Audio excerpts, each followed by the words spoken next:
Friday was one of the most embarrassing days for the United States in a very long time. And it happened because after Donald Trump had American soldiers literally crawling around on their hands and knees, laying out a red carpet for Vladimir Putin, the brutal dictator Putin showed up, conceded nothing, and made Trump look even dumber than when Kim Jong-un tricked him with his fake concessions. Putin didn't even give him any concessions. And truly the biggest foreign policy humiliation of Donald Trump's political career. And that really says a lot. So let's zoom out. The context here: Trump's going to Alaska, where Putin will meet him. They're going to have a tough conversation where Trump might even get Putin to end the Ukraine war.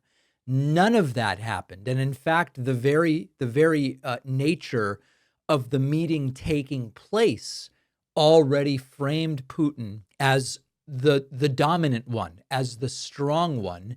And with the entire world watching, who came out stronger? It is abundantly clear that it was not Donald Trump and not the United States.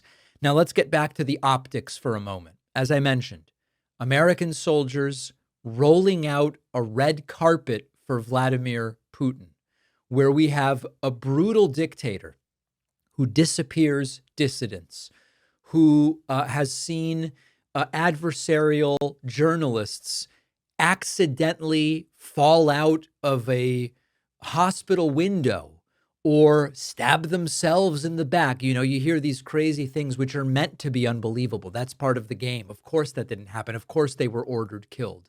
But Trump rolls out almost like they were royalty on American soil, the red carpet, and he's laughing and he's hugging and doing all of this. And the symbolism of these American troops bowing down before Putin's plane to lay out a red carpet, these are optics of subservience. These are optics of Trump, not an alpha, even though he claims to be, but of a wannabe alpha who's enamored by these dictators and authoritarian strongmen who rule with an iron fist.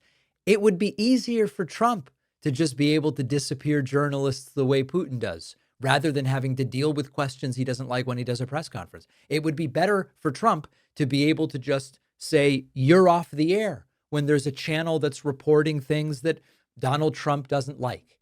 And so all of the optics were humiliating.